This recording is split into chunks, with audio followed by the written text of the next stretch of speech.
President-elect Donald Trump just made a cabinet pick who will play a crucial role in one of his key campaign messages. It'll be a certain tariff percentage, which will be higher than people had heard in the past, and we will be bringing in billions and billions of dollars, which will directly reduce our deficits. Trump picked Jamieson Greer to be the U.S. trade representative. Greer served as an Air Force lawyer and eventually transitioned into trade law.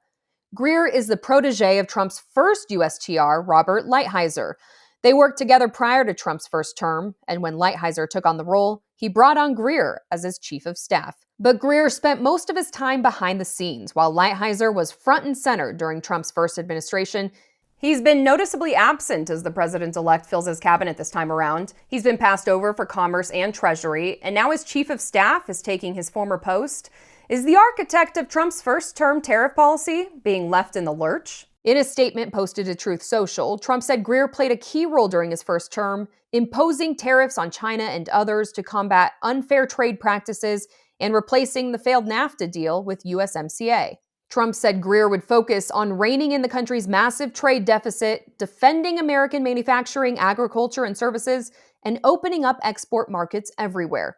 If confirmed, Greer will have to hit the ground running. On Monday, Trump announced that on his first day as president, he'll sign an executive order charging Mexico and Canada a 25% tariff on all products coming into the U.S. He says the tariff will remain in effect until such time as drugs, in particular fentanyl, and all illegal aliens stop this invasion of our country.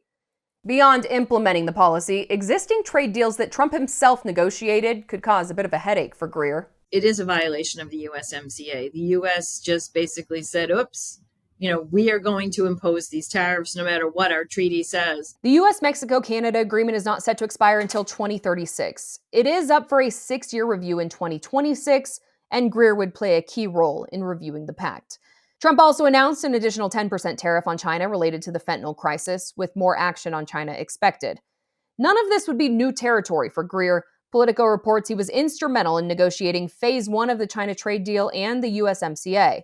Tariffs are arguably the most prominent economic policy touted by Trump as he ran for a second term.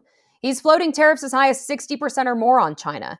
Expect Greer to strongly enforce Trump's trade vision. I'm gravely concerned, not only with Chinese efforts to dominate global markets and some of the most important technologies and advanced manufactured goods, but also with the Chinese government's use of trade investment to support its state-owned enterprises, its military, and then to drive an economy that appears to be gearing up for conflict with the United States and others. There should continue to be attention paid to this, and consideration of increased tariff usage should be on the table. We should continue to consider export controls and how that should look. When we talk about having a high yard and a small fence, maybe the fence shouldn't be so small. Trade rep isn't the only economic pick the president-elect made on Tuesday. He also announced Kevin Hassett would serve as the director of the White House National Economic Council. Hassett was a senior economic advisor during the first Trump administration.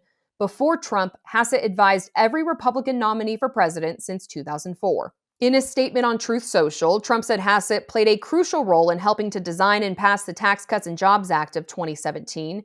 He added that Hassett will play an important role in helping American families recover from the inflation that was unleashed by the Biden administration, saying, "Together, we will renew and improve our record tax cuts and ensure that we have fair trade with countries that have taken advantage of the United States in the past."